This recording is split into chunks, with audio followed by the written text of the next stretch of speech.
Chapter 23. Dragon Worm and Moss Death. For a small eternity to me, at least we waited. Then as silent as ever the green dwarf returned. "It is well," he said, some of the strain gone from his voice. "Grip hands again and follow." "Wait a bit, Raider." This was Larry. "Does Luger know this side entrance? If he does, why not let Olaf and me go back to the opening and pick them off as they come in? We could hold the lot, and in the meantime you and Goodwin could go after Lockla for help." "Luger knows the secret of the portal if he dare use it," answered the captain, with a curious indirection. "And now that they have challenged the Silent Ones, I think he will dare. Also, he will find our tracks, and it may be that he knows this hidden way." "Well, for God's sake." O'Keefe's appalled bewilderment was almost ludicrous. "If he knows all that, and you knew all that, why didn't you let me click him when I had the chance?" Larry. The green dwarf was oddly humble. "It seemed good to me, too, at first.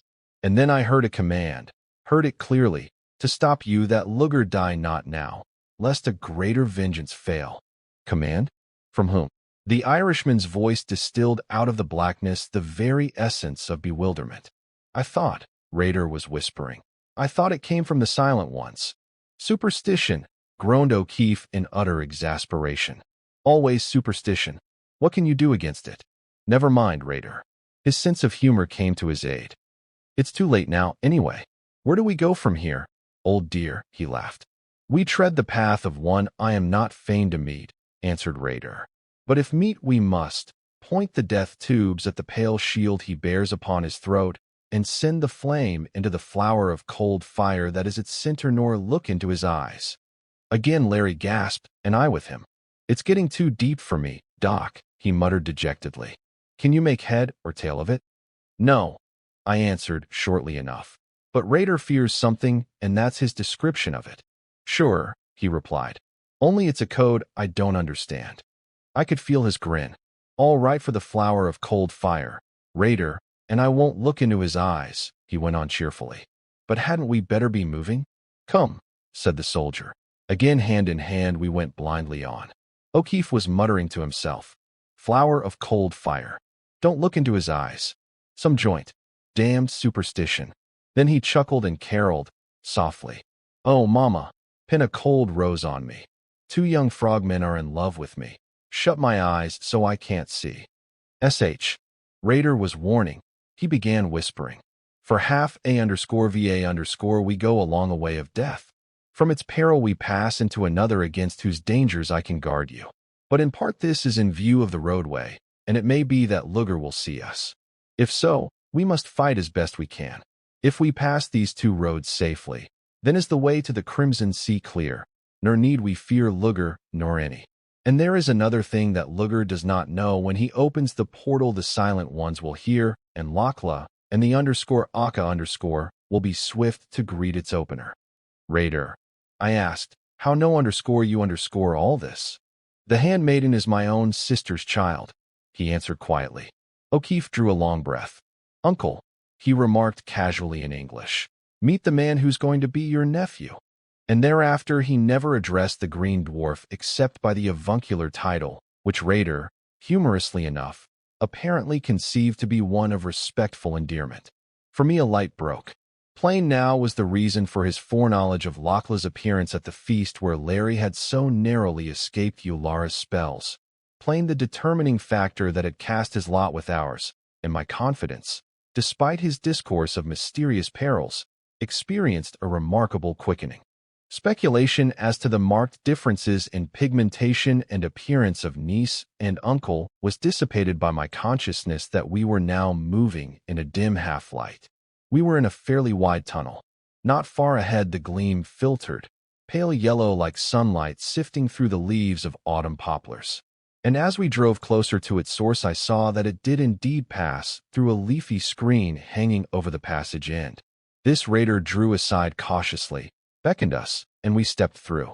It appeared to be a tunnel cut through soft green mold.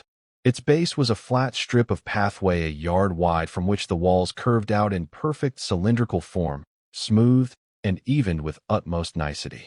30 feet wide they were at their widest, then drew toward each other with no break in their symmetry. They did not close.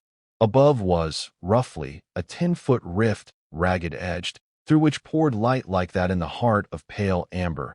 A buttercup light shot through with curiously evanescent bronze shadows. "Quick!" commanded Raider, uneasily, and set off at a sharp pace. Now, my eyes accustomed to the strange light, I saw that the tunnel's walls were of moss. In them I could trace fringe leaf and curly leaf, pressings of enormous bladder caps, Fiscomitrium, immense splashes of what seemed to be the scarlet-crested cladonia, traceries of huge moss veils, crushings of teeth, peristome, gigantic, spore cases brown and white, saffron and ivory, hot vermilions and cerulean blues, pressed into an astounding mosaic by some titanic force. "Hurry!" It was Raider calling. I had lagged behind. He quickened the pace to a half-run. We were climbing, panting. The amber light grew stronger, the rift above us wider. The tunnel curved. On the left a narrow cleft appeared. The green dwarf leaped toward it, thrust us within, pushed us ahead of him up a steep rocky fissure well nigh. Indeed, a chimney. Up and up this we scrambled until my lungs were bursting, and I thought I could climb no more. The crevice ended. We crawled out and sank, even Raider, upon a little leaf-carpeted clearing circled by lacy tree ferns. Gasping, legs aching, we lay prone, relaxed, drawing back strength and breath. Raider was first to rise. Thrice he bent low as in homage, then, "Give thanks to the Silent Ones, for their power has been over us," he exclaimed. Dimly I wondered what he meant. Something about the fern leaf at which I had been staring aroused me. I leaped to my feet and ran to its base. This was no fern, no. It was fern_moss_. The largest of its species I had ever found in tropic jungles had not been more than 2 inches high, and this was 20 feet. The scientific fire I had experienced in the tunnel returned uncontrollable.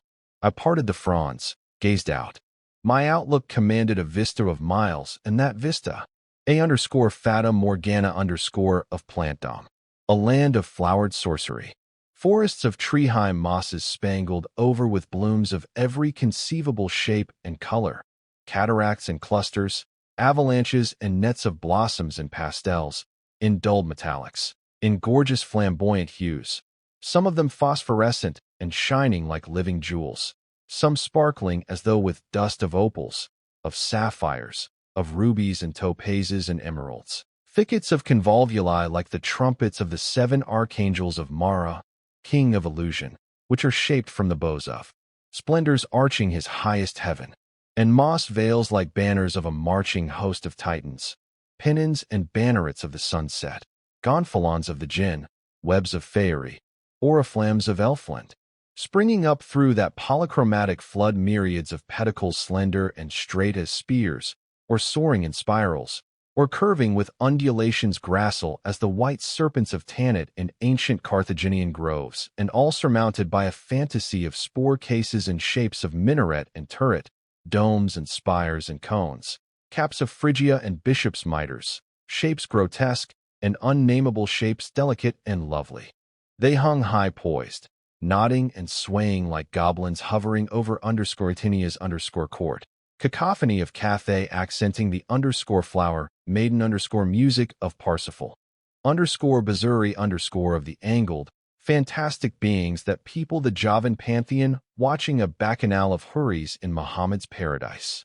Down upon it all poured the amber light, dimmed in the distances by huge, drifting darkenings lurid as the flying mantles of the hurricane. And through the light, like showers of jewels, myriads of birds, darting, dipping, soaring, and still other myriads of gigantic, shimmering butterflies. A sound came to us, reaching out like the first faint susurrus of the incoming tide. Sighing, sighing, growing stronger now, its mournful whispering quivered all about us, shook us, then passing like a presence, died away in far distances. "The portal," said Raider. "Luger has entered." He, too, parted the fronds and peered back along our path. Peering with him, we saw the barrier through which we had come stretching verdure-covered walls for miles, 3 or more away. Like a mole burrow in a garden stretched the trail of the tunnel. Here, and there we could look down within the rift at its top. Far off in it, I thought I saw the glint of spears. "They come," whispered Raider. "Quick, we must not meet them here." And then, "Holy Saint Bridget," gasped Larry. From the rift in the tunnel's continuation, nigh a mile beyond the cleft through which we had fled, lifted a crown of horns of tentacles erect, alert, of mottled gold and crimson. Lifted higher, and from a monstrous scarlet head beneath them blazed two enormous, obloid eyes, their depths wells of purplish phosphorescence. Higher still, noseless, earless, chinless, a livid, worm mouth from which a slender scarlet tongue leaped like playing flames. Slowly it rose, its mighty neck cuirassed with gold and scarlet scales from whose polished surfaces the amber light glinted like flakes of fire. And under this neck shimmered something like a palely luminous silvery shield, guarding it. The head of horror mounted, and in the shield's center, full 10 feet across, glowing, flickering, shining out coldly, was a rose of white flame, a flower of cold fire, even as Raider had said. Now swiftly the thing upreared, standing like a scaled tower 100 feet above the rift, its eyes scanning that movement I had seen along the course of its lair. There was a hissing. The crown of horns fell, whipped and writhed like the tentacles of an octopus. The towering length dropped back. "Quick!" gasped Raider, and through the fern moss, along the path and down the other side of the steep we raced. Behind us for an instant there was a rushing as of a torrent, a faraway, faint, agonized, screaming silence. "No fear _now_ from those who followed," whispered the green dwarf, pausing. "Sainted St. Patrick." O'Keefe gazed ruminatively at his automatic. "And he expected me to kill _that_ with this. Well, as Fergus O'Connor said when they sent him out to slaughter a wild bull with a potato knife, ye'll niver realize how I appreciate the confidence ye show in me." "What was it, Doc?" he asked. "The dragon worm," Raider said. "It was Helvede ORM, the hell worm," groaned Olaf. "There you go again," blazed Larry. But the green dwarf was hurrying down the path, and swiftly we followed, Larry muttering, Olaf mumbling, behind me. The green dwarf was signaling us for caution. He pointed through a break in a grove of 50-foot cedar mosses. We were skirting the glassy road. Scanning it, we found no trace of Luger, and wondered whether he too had seen the worm and had fled. Quickly we passed on, drew away from the _Coria_ path. The mosses began to thin. Less and less they grew, giving way to low clumps that barely offered us shelter. Unexpectedly, another screen of fern moss stretched before us. Slowly Raider made his way through it and stood hesitating. The scene in front of us was oddly weird and depressing, in some indefinable way dreadful. Why? I could not tell, but the impression was plain. I shrank from it. Then, self-analyzing, I wondered whether it could be the uncanny resemblance the heaps of curious mossy fungi scattered about had to beast and bird, yes, and to man that was the cause of it. Our path ran between a few of them. To the left they were thick. They were viridescent, almost metallic-hued verdantique. Curiously indeed were they like distorted images of dog and deer-like forms, of birds of _dwarfs_ and here and there the simulacra of the giant frogs. Spore cases, yellowish-green, as large as miters and much resembling them in shape, protruded from the heaps. My repulsion grew into a distinct nausea. Raider turned to us a face whiter far than that with which he had looked upon the dragon worm. "Now for your lives," he whispered. "Tread softly here as I do, and speak not at all." He stepped forward on tiptoe, slowly with utmost caution. We crept after him, past the heaps beside the path, and as I passed my skin crept, and I shrank and saw the others shrink too with that unnameable loathing. Nor did the green dwarf pause until he had reached the brow of a small hillock 100 yards beyond. And he was trembling. "Now what are we up against?" grumbled O'Keefe. The green dwarf stretched a hand, stiffened, gazed over to the left of us beyond a lower hillock upon whose broad crest lay a file of the moss shapes. They fringed it, their miters having a grotesque appearance of watching what lay below. The glistening road lay there, and from it came a shout. A dozen of the _Coria_ clustered, filled with Luger's men, and in one of them Luger himself, laughing wickedly. There was a rush of soldiers, and up the low hillock raced a score of them toward us. "Run!" shouted Raider. "Not much," grunted Larry and took swift aim at Luger. The automatic spat, Olaf's echoed. Both bullets went wild, for Luger, still laughing, threw himself into the protection of the body of his shell. But following the shots, from the file of moss heaps on the crest, came a series of muffled explosions. Under the pistol's concussions, the mitered caps had burst, and instantly all about the running soldiers grew a cloud of tiny, glistening white spores like a little cloud of puffball dust many times magnified. Through this cloud, I glimpsed their faces, stricken with agony. Some turned to fly, but before they could take a second step, stood rigid. The spore cloud drifted and eddied about them, rained down on their heads and half-bare breasts, covered their garments, and swiftly they began to change. Their features grew indistinct, merged. The glistening white spores that covered them turned to a pale yellow, grew greenish, spread and swelled, darkened. The eyes of one of the soldiers glinted for a moment and then were covered by the swift growth. Where but a few moments before had been men were only grotesque heaps, swiftly melting, swiftly rounding into the semblance of the mounds that lay behind us and already beginning to take on their gleam of ancient viridescence. The Irishman was gripping my arm fiercely. The pain brought me back to my senses. "Olaf's right," he gasped. "This is hell. I'm sick." And he was, frankly and without restraint. Luger and his others awakened from their nightmare, piled into the Korea wheeled, raced away. "On," said Raider thickly. "Two perils have we passed, the Silent Ones watch over us." Soon we were again among the familiar and so unfamiliar moss giants. I knew what I had seen, and this time Larry could not call me superstitious. In the jungles of Borneo, I had examined that other swiftly developing fungus which wreaks the vengeance of some of the hill tribes upon those who steal their women, gripping with its microscopic hooks into the flesh, sending quick, tiny rootlets through the skin down into the capillaries, sucking life and thriving, and never to be torn away until the living thing it clings to has been sapped dry. Here was but another of the species in which the development's rate was incredibly accelerated. Some of this I tried to explain to O'Keefe as we sped along, reassuring him. "But they turned to moss before our eyes," he said. Again I explained, patiently. But he seemed to derive no comfort at all from my assurances that the phenomena were entirely natural and, aside from their more terrifying aspect, of peculiar interest to the botanist. "I know," was all he would say. "But suppose one of those things had burst while we were going through God." I was wondering how I could with comparative safety study the fungus when Raider stopped. In front of us was again the road ribbon. "Now is all danger past," he said. "The way lies open and Luger has fled." There was a flash from the road. It passed me like a little lariat of light. It struck Larry squarely between the eyes, spread over his face, and drew itself within. "Down!" cried Raider, and hurled me to the ground. My head struck sharply.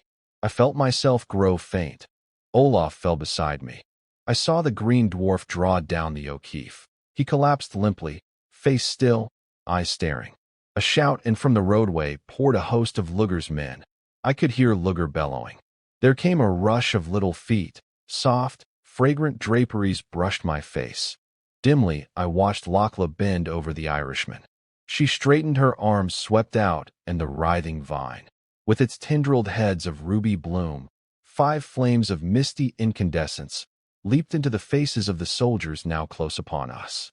It darted at their throats, striking, coiling, and striking again, coiling and uncoiling with incredible rapidity, and flying from leverage points of throats, of faces, of breasts like a spring endowed with consciousness, volition, and hatred, and those it struck stood rigid as stone, with faces masks of inhuman fear and anguish, and those still unstricken fled.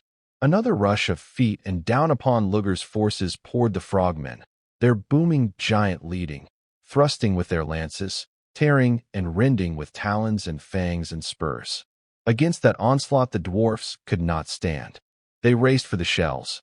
I heard Luger shouting, menacingly, and then Lachla's voice, pealing like a golden bugle of wrath. "Go, Luger," she cried. "Go, that you and Yulara and your Shining One may die together. Death for you, Luger, death for you all. Remember Luger, death." There was a great noise within my head, no matter. Lachla was here, Lachla here, but too late. Luger had outplayed us. Moss Death nor Dragon Worm had frightened him away. He had crept back to trap us. Lachla had come too late. Larry was dead. Larry. But I had heard no banshee wailing, and Larry had said he could not die without that warning. No, Larry was not dead. So ran the turbulent current of my mind. A horny arm lifted me. Two enormous, oddly gentle saucer eyes were staring into mine. My head rolled. I caught a glimpse of the golden girl kneeling beside the O'Keefe. The noise in my head grew thunderous, was carrying me away on its thunder, swept me into soft, blind darkness.